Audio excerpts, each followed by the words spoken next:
کریم اما بعد فاعوذ باللہ من الشیطان الرجیم بسم اللہ الرحمن الرحیم واستعینوا بالصبر والصلاۃ وانها لکبیرۃ الا علی الخاشعین الذین یظنون انہم ملاقو ربہم وانہم الیہ راجعون۔ صدق اللہ العظیم۔ حضرت محترم، آج کی نشست کے اندر آپ حضرات درس قرآن سماعت کریں گے، اور درس قرآن کے اندر آج ہماری سورہ بقرہ کی آیت نمبر 45 اور 46 ہے۔ اس سے پہلے جو درس قرآن ہمارا گزر چکا ہے، جس کے اندر یہ تھا کہ وہ نیکی کی دعوت دیتے تھے اور خود کو بھول جایا کرتے تھے، بھلائی کا حکم دیتے اور اپنی ذات کو بھول جاتے۔ اس پر ہماری گفتگو ہو چکی ہے۔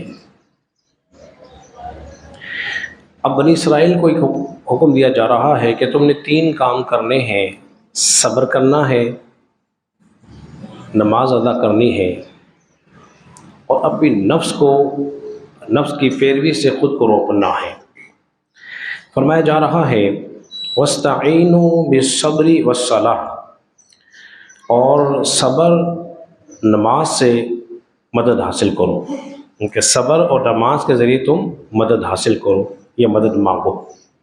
وَإِنَّهَا لَكَبِيرَةٌ إِلَّا عَلَى الْخَاشِعِينَ، اور بے شک ضرور نماز بھاری ہے مگر ان کے لیے نہیں ہے جن کے دل میری طرف جھکنے والے ہیں۔ الذین یظنون انہم ملاقو ربہم وانہم الیہ راجعون، اور جنہیں اس بات کا یقین ہے کہ انہیں اپنے رب سے ملنا ہے اور انہیں اسی کی طرف لوٹ کر جانا ہے۔ حضرات محترم، اب کہا جا رہا ہے تم نے صبر سے اور نماز سے مدد مانگنی ہے۔ صبر جو ہے وہ 3 قسم کے ہوتے ہیں۔ مصیبت کے وقت صبر کرنا ہے، مشکل کے وقت صبر کرنا ہے۔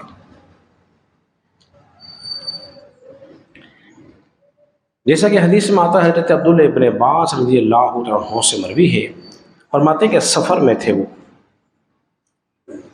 کیا ہوا کہ اس سفر میں ان کی بیٹی یا بیٹے کا انتقال ہو گیا، اور انہیں اس بات کی اطلاع ملی۔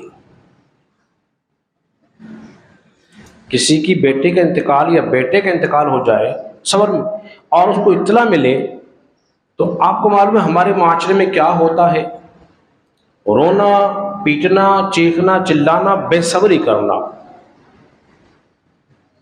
یہ کام ہوتے ہیں۔ لیکن انہوں نے کیا کیا؟ انہوں نے کہا انا للہ و انا الیہ راجعون۔ یہ کہنے کے بعد آپ نے مصلی بچھایا اور رب کے حضور کھڑے ہو گئے، نماز ادا کی۔ نماز ادا کی کیوں؟ وَاسْتَعِينُوا بِالصَّبْرِ وَالصَّلَاةِ، صبر سے اور نماز سے مدد مانگو۔ نماز ادا کر کے صبر کیا ہے، پھر اس کے حضور اللہ سے مدد مانگ رہے ہیں۔ اسی طرح حدیث میں آتا ہے نبی پاک صلی اللہ علیہ وسلم کو جب کوئی مشکل درپیش ہوتی، کوئی مشکل درپیش ہوتی تو رسول اللہ صلی اللہ علیہ وسلم فوراً نماز کی طرف رخ کرتے، نماز کی طرف۔ اور آج آپ کا اور ہمارا کیا حال ہے؟ تھوڑی سی مشکل آئی، سب سے پہلے نماز چھوڑ دیتے، سب سے پہلے نماز چھوڑ دی، پھر بھاگ رہے اس بابا کے پاس، بھاگ رہے اس بابا کے پاس۔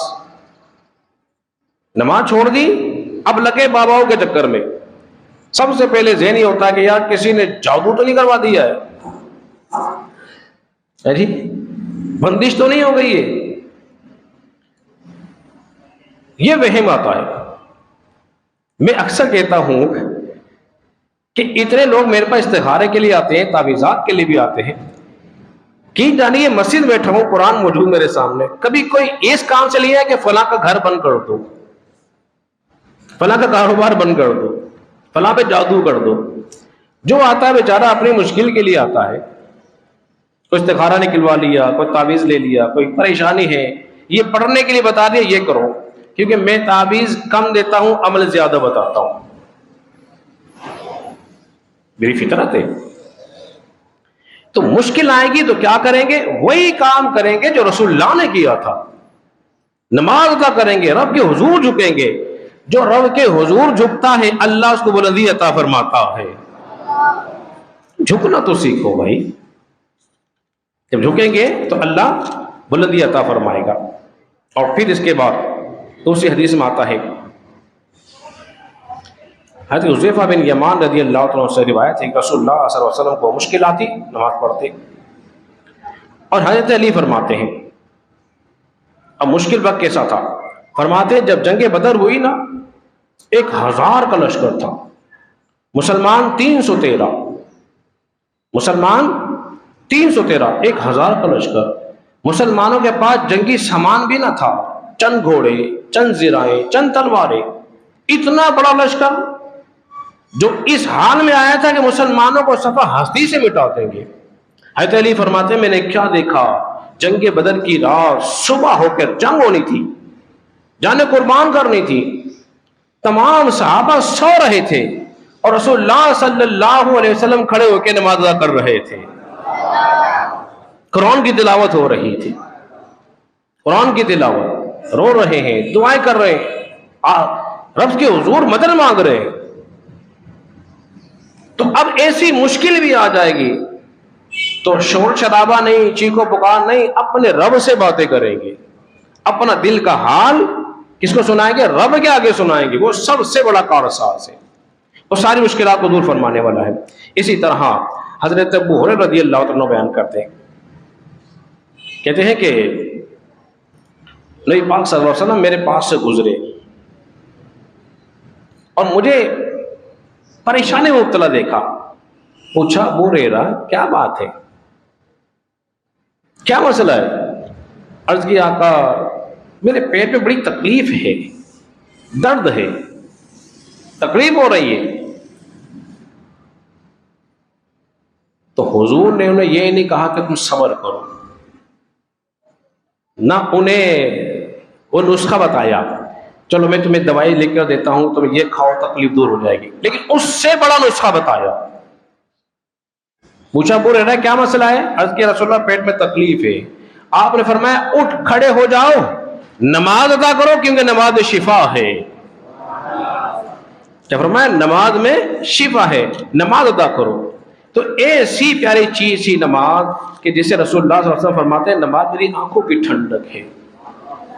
آج ہم نماز سے دور ہو رہے ہیں، تھوڑے تھوڑے مسئلے میں نماز کو چھوڑ دیتے ہیں، سستی برتتے ہیں، اس سے غافل ہو رہے ہیں۔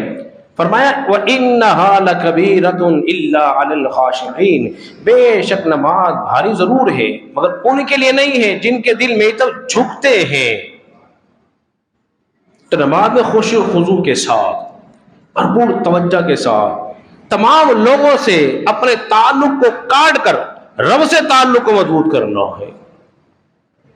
اب بولیے جس کا تعلق کسی بڑے سے جڑ جائے اس سے کوئی خوف ہوتا ہے؟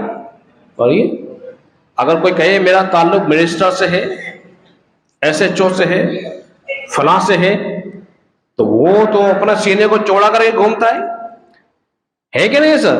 یہ وہ باتیں کر رہا ہوں جو روز مرہ کی ہے۔ لیکن اب بتاؤ جس کا تعلق رب سے مضبوط ہو جائے گا تو پھر وہ کہہ سکتا ہے نا مجھے کوئی غم نہیں ہے، میرا تعلق رب سے بڑا مضبوط ہے۔ تو رب سے تعلق جوڑنے والی چیز کیا ہے؟ بولیے نماز ہے۔ جب بندہ اللہ کے حضور کھڑا ہوتا ہے اس کا تعلق رب کے ساتھ جڑ جاتا ہے۔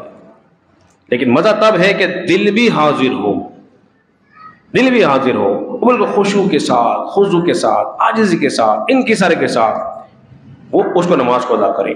میں کو سمجھا رہا تھا کل، بڑے پریشان ہوں، ایک شخص میرے پاس آیا بغیر نام لیے، میں نے کہا آنکھیں بند کر ایک تسبیح پڑھ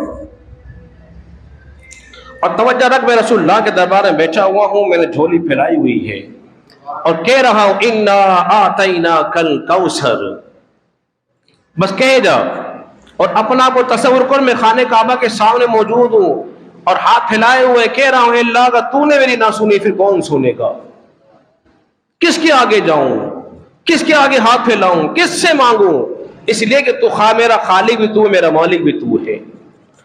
حدیث میں آتا ہے نبی پاک صلی اللہ علیہ وسلم جب مسجد میں آئے تشریف لائے نا، ایک شخص دعا کر رہا تھا، اے اللہ میں تجھ سے اس لیے مانگتا ہوں کہ تو میرا خالق اور مالک ہے۔ نبی پاک نے فرمایا اس کو مبارکباد دے دو، اللہ نے اس کی دعا کو قبول فرما لیا ہے۔ الذین یظنون انہم ملاقو ربہم وانہم الیہ راجعون، جو اللہ پہ یقین رکھتے ہیں اب وہ اپنے رب سے ملنے والے ہیں، تو بے شک ہم نے اسی کی طرف لوٹ کر جانا ہے۔ ہر ایک نے رب کی طرف لوٹ کے جانا ہے۔ جو رب سے ملنا پسند کرتا ہے، حدیث میں آتا ہے اللہ اس سے ملنا پسند کرتا ہے۔ اب رب سے ملنے کے لیے جب دوست کے پاس جاتا ہے، بولے کیا لے کے جاتا ہے؟ تحفہ۔ کیا لے کے جاتا ہے؟ تحفہ، اور تحفہ بھی ایسا جو اس کی پسند کا ہو۔ بات سمجھ آ رہی ہے آپ کے؟ آپ ماشاءاللہ نوجوان ہیں، شادی شدہ بھی ہیں، جوان بیٹھے ہوئے ہیں اور شاد بھی ہیں، اس کے اندر اسے پتا ہے نا کہ جس سے میں باتیں کرتا ہوں اس کو کیا پسند ہے، شوہر کو معلوم ہے نا میری بیوی کو کیا پسند ہے، دوست کو معلوم ہے نا میرے دوست کو کیا پسند ہے، کھانے میں کیا پسند ہے، پہننے میں کیا پسند ہے، شہروں میں شہر کون سا پسند ہے، کہاں بیٹھنا پسند ہے۔ ہمیں تو ہوٹل میں چائے بھی سیکنڈ وائف کی پسند ہے، ہاں جی، دعا پہ جائیں گے کھانا کھانے کے لیے، بروہی پہ جائیں گے کھانا کھانے، یار کھانا بڑا عمدہ ہے، ہمیں پسند ہے۔ تو بتاؤ جب کوئی ایک دوست کسی دوسرے دوست کے پاس جائے، ایک شہر میں نہیں دوسرے شہر میں رہنے والا ہو، تو بتاؤ اس کے لیے تحفہ لے کے جاتے ہیں کہ نہیں جاتے ہیں؟ وہ ایسا تحفہ جو تحفہ تمہارا دوست دیکھ کر اسے کھا کر اسے پہن کر خوش ہو جائے، ٹھیک ہے نا، اور ایسا تحفہ لے جاؤ جو اسے پسند ہی نہ آئے، تو بھائی وہ دوست تمہارا خوش ہوگا؟ بولیے، ارے بول تو دیں، نہیں ہوگا۔ آخری بات کر رہا ہوں، ارے میرے دوستوں بزرگوں، پھر رب کے حضور ایسا تحفہ لے جاؤ جو رب کو پسند ہے۔ وہ کیا پسند ہے؟ اقیم الصلاۃ لذکری، نماز قائم کرو میری یاد کے لیے۔ تو اپنے اعمال کو اتنا اچھا اور پیارا کر لو کہ رب کے حضور میں جانا ہے، پیش کرنا ہے، رب پوچھے میرے بندے کیا لایا ہے، تو ہم کہہ سکیں اے اللہ میں بندگی لایا ہوں، میرے نامہ اعمال میں نمازوں کے تحفے ہیں، تسبیحات ہیں، حج بھی اگر تمہیں تحفے دی تو وہ بھی کر لیا، صدقہ و خیرات بھی میں لے کر آیا ہوں، اس میں اخلاص ہوگا تو اللہ اپنے فضل سے اس تمہارے تحفے کو قبول بھی فرمائے گا اور تمہیں اجر و ثواب بھی عطا فرمائے گا۔ لیکن شرط یہ ہے کہ یقین ہو اللہ کے پاس ملنا ہے، اللہ سے ملنا ہے۔ اور دیکھو جانا تو ہم نے اسی کے پاس ہے نا، جانا تو اسی کے پاس ہے نا، کیا ہی بہتر ہو کہ کفن میں منہ چھپا کے جائیں، کیوں نہ کھلے منہ آ جائیں؟ ابھی دروازے کھلے ہوئے ہیں، پکار آ رہی، یا ایھا الانسان ما غرک بربک الکریم، اے بھاگے ہوئے انسان آ جاتے، رب بڑا کریم رب ہے، اس کی بارگاہ میں آ جائے۔ کہاں جائے گا بھاگ کے؟ جس طرح کوئی ماں کہے جس کا بچہ بھاگ جائے گھر آ جا لوٹ کر، اسے کچھ نہیں کہا جائے گا۔ رب بھی کہہ رہا ہے بندے تو بھاگ کے کہاں جا رہا ہے؟ رب کی بارگاہ میں آ جاتے، رب تجھے معاف فرمانے والا ہے۔ اس لیے الذین یظنون انہم ملاقو ربہم وانہم الیہ راجعون، کیونکہ ہم نے لوٹ کے اپنے رب کے پاس ہی جانا ہے۔ اللہ رب العزت کے بارے میں دعا ہے خالق کائنات ہم سب کو سمجھنے اور عمل پیرا ہونے کی توفیق عطا فرمائے۔